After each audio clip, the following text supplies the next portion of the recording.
The smell of bleach clung to Madison's hands as she wiped the damp cloth over the surface of the last desk in the office. Her fingers, once adorned with a delicate wedding ring, now bore only a lighter mark on the skin, a physical reminder of what she had lost. 3 months since signing the divorce papers, and it still felt as if she carried shards of glass in her chest, each breath a painful reminder of the emptiness Logan had left behind.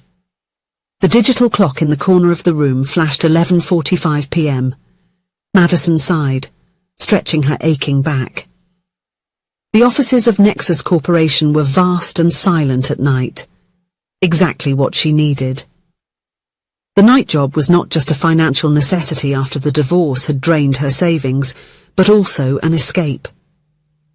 During the day there were pitying looks, indiscreet questions, and the constant need to explain the inexplicable.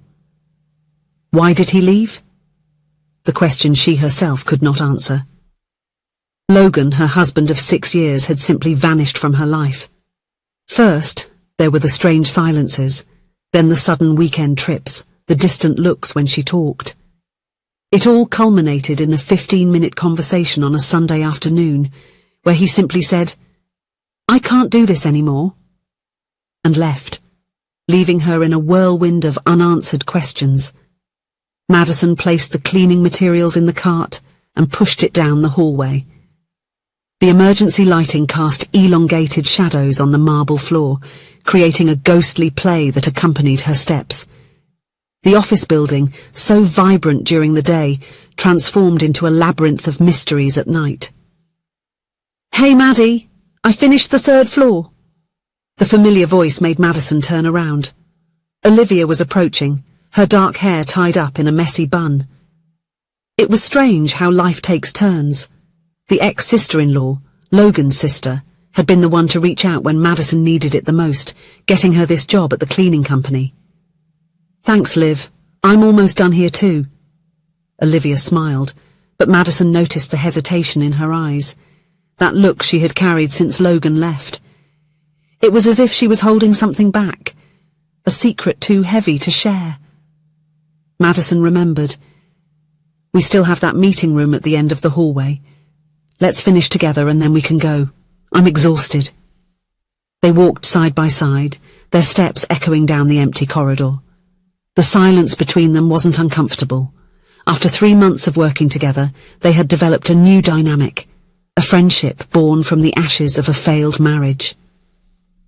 The meeting room was spacious, with a large oval table in the centre, and windows revealing the city lights dotted across the horizon. Madison began to clean the chairs while Olivia took care of the glass surfaces. "Have you heard from him?" The question slipped out before Madison could contain it. Olivia paused for a moment, her hand suspended in the air with the cleaning cloth. "Not since last week. He called just to see how our parents were doing." Madison nodded, trying to disguise the pain. It was strange how Logan had cut off contact with everyone except his immediate family, as if he wanted to completely erase the years they spent together. "Do you know what's worse?" Madison said, her voice slightly breaking. "It's not the loneliness, it's not understanding. If he had cheated on me, if he had fallen in love with someone else, I could hate that, I could process that. But he just vanished from my life, without explanation." Olivia lowered her gaze, focusing intently on cleaning a non-existent stain. Madison let out a muffled sob, unable to contain her emotion any longer. She sat heavily on one of the newly cleaned chairs, her trembling hands covering her face. In the past few months he was so distant. He'd spend hours on the phone in whispered conversations. He travelled without explanations. He'd come back with dark circles, worried. I thought there was another woman.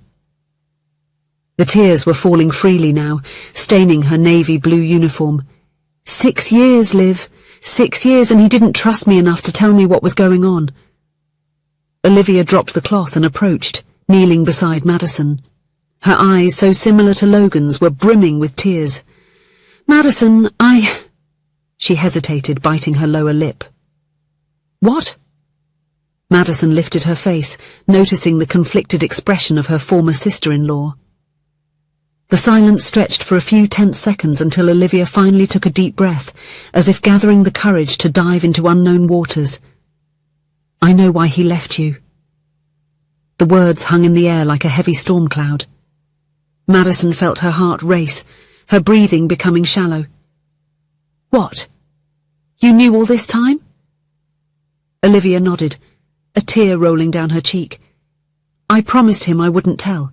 He wanted to protect you in a twisted and misguided way, but—" "Protect me? By abandoning me without explanation?" Madison's voice rose, echoing through the empty room. "Logan found out he has a child, Madison." The world stopped.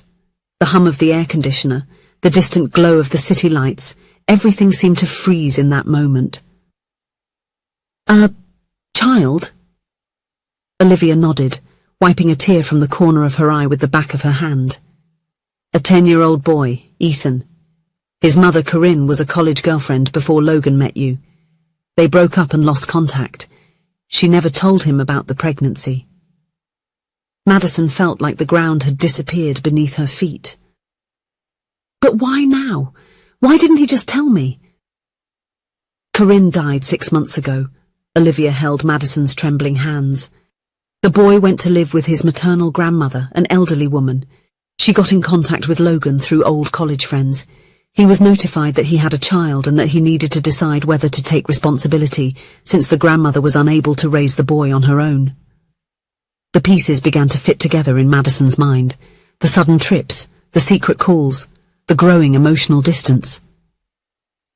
Was he visiting his son? Why not tell me? I would have understood, Liv. Olivia sighed. Logan was devastated, Madison.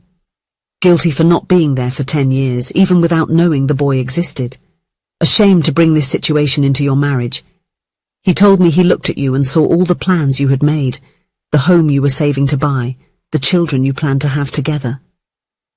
Madison closed her eyes, remembering all the conversations they had about starting a family. How they decided to wait for the right moment, financially stable, to have children. The cruel irony of the situation was not lost on her. Ethan was suffering a lot from the loss of his mother. When he met Logan, he reacted badly, completely rejected him, Olivia continued. Logan was torn between 2 worlds, the marriage with you and the responsibility to a son he had just met and who hated him for not being present in his life. So he chose the son, Madison concluded, a knot tightening in her throat. He couldn't handle everything at once, Madison. Maybe it was cowardice, but he told me he couldn't be the husband you deserved while trying to be a father to a traumatized boy. Olivia gently squeezed Madison's hands. He said he felt like he was failing everyone. You, Ethan, himself. Silence once again dominated the room as Madison processed everything. The tears had dried up, leaving only a sense of numbness. It was as if all her emotions had been drained from her body, replaced by an immense void. I would have understood, she repeated in a low voice. We could have faced this together. I told him that, several times. Olivia shook her head. But you know my brother. When it comes to protecting those he loves, he sometimes makes the most misguided decisions possible. Madison stood up, walking over to the window. The city shone below, millions of lives following their courses, indifferent to her pain. How many stories similar to hers were happening at that very moment? Where are they living? Logan rented a small apartment in the Northern District. He is working remotely to be able to spend more time with Ethan. The boy is still adjusting, attending therapy. Olivia joined her at the window. He is not well, Madison. Physically, emotionally. Logan seems to have aged years in these last few months. Madison felt a confusing mix of emotions. Anger, sadness, compassion. Part of her wanted to yell at Logan for his cowardice. Another part understood the impossible burden he carried. Thanks for telling me, Liv. That night, after returning to the small apartment she had rented after the separation, Madison couldn't sleep. She stared at the ceiling, her mind replaying the last months of the marriage in a new light. Every silence, every distant look, every sudden trip. Everything now made a painful sense. Later, that same night, she called Logan. Her voice trembled when he answered. On the other end of the line there was only silence, until she said, "I forgive you. I just want you to take good care of your son. I'm sure you will be a great father." Logan began to cry. "Madison, I'm so sorry. When I met him, he was so shaken. He looked at me and said, 'Daddy, please don't put anyone in place of my mom.' That destroyed me inside. I knew I couldn't abandon him.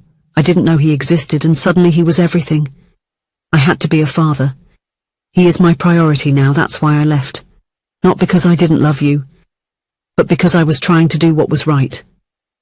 I don't know if I made the right choice. But forgive me." She closed her eyes, cried silently, then they hung up. The following months were a slow rebuilding process for Madison. She continued working with Olivia during the quiet nights at Nexus Corporation, but now without the overwhelming weight of the unknown. She went back to studying, enrolling in a design course she had always wanted to take. On her nights off, she began drawing, a forgotten passion since her teenage years. 2 years after that call, Madison received an unexpected call. "Hello," she answered, not recognizing the number. "Hi, is this Madison?" A young, hesitant voice on the other end of the line. "Yes, it's me. Who's speaking?" "My name is Ethan. Ethan Miller." A pause. "I'm Logan's son." Madison felt her heart race. "Hello, Ethan. It's a pleasure to speak with you. My dad talks a lot about you." Another pause. "He keeps a picture of you on his desk. You are smiling on a beach." Madison closed her eyes, recalling that day, their vacation on a quiet beach, 2 years earlier, when they were still planning a future together. "His birthday is next week," Ethan continued. "I wanted to give him a special gift, but I don't know what he would like." His voice gained confidence as he spoke. "I thought maybe you could help me choose something." The request, so simple and so complex at the same time, caught Madison by surprise. "I would love to help you, Ethan." They met at a bookstore the following weekend. Madison recognized Ethan immediately, the same eyes as Logan, the same face shape. The boy seemed nervous, hands in his pockets, rocking slightly on his heels. "Hi," he said timidly when she approached. "Hi, Ethan." Madison smiled, trying not to show her own nervousness. "Shall we find something special for your dad?" The first few minutes were uncomfortable, with Ethan responding only in monosyllables to the attempts at conversation. They walked among the shelves, Madison suggesting books that she knew Logan would appreciate. It was in front of a photography book exhibition that something changed. "You wear the same perfume as my mum," Ethan said suddenly, looking at her with an expression impossible to decipher. Madison froze, unsure how to respond. I'm sorry." "No, it's okay." Ethan shrugged, a small smile appearing on his face. "It's nice. It reminds me of her." That moment broke the invisible barrier between them. Gradually, Ethan began to open up, talking about his school, his friends, the things he liked to do with Logan. Madison listened attentively, seeing in him not just her ex-husband's son, but a child seeking connection in a world that had been turned upside down. They chose a book of poetry, something Logan had always secretly appreciated, and a vintage camera they found in a nearby antique shop. As they walked back to the parking lot, Ethan stopped abruptly. "Do you want to have dinner with us today?" Madison hesitated. "I don't know if it's a good idea, Ethan. Your father, please." His eyes, so similar to Logan's, pleaded. "He seems less sad when he talks about you." Those simple words struck Madison deeply. Ethan grabbed his phone, calling his father before she could protest. After a brief conversation, where Madison could hear the surprise in Logan's distant voice, the boy smiled. He said yes. The dinner was surprisingly peaceful. Logan's small apartment kitchen was filled with the smell of pasta with homemade sauce, his specialty, which Madison knew so well. They talked about light topics, carefully avoiding delicate subjects. Ethan served as a bridge between them, filling the silences with school stories and questions about how Madison and Logan met. When it was time for Madison to leave, Logan walked her to the car.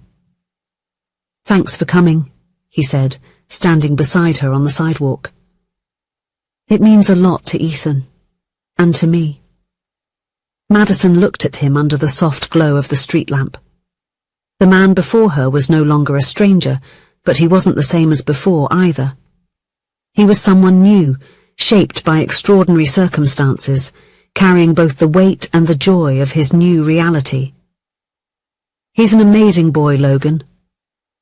"He liked you." Logan smiled. "Not that I'm surprised." A comfortable silence settled between them, full of unspoken words, but now without the bitterness of before. "Can we do this again?" Logan finally asked. "I don't want to push, but Ethan would be happy. And so would I." Madison considered the question. The future before her was not what she had planned, not the straightforward path she had imagined. It was a road full of curves, uncertainties, and unexpected possibilities. "Step by step," she replied with a small smile. "Let's see where this takes us." As she drove home that night, Madison realized that the weight on her chest, those fragments she had carried since the divorce, seemed less sharp, less painful. They had not completely disappeared, perhaps they never would, but now she could breathe without feeling like something was cutting her heart. The road ahead was uncertain, but for the first time in a long time Madison felt hope. Not hope of returning to what they were before. That was impossible. But hope of building something new, something that included the past without being defined by it. Some choices break us in half, but what is true finds its way back. Love doesn't demand perfection, only courage to start over. If you enjoyed the story, please leave a comment with a rating from 1 to 5 to show how much you liked it. Also, watch the video that is now appearing on your screen. See you soon.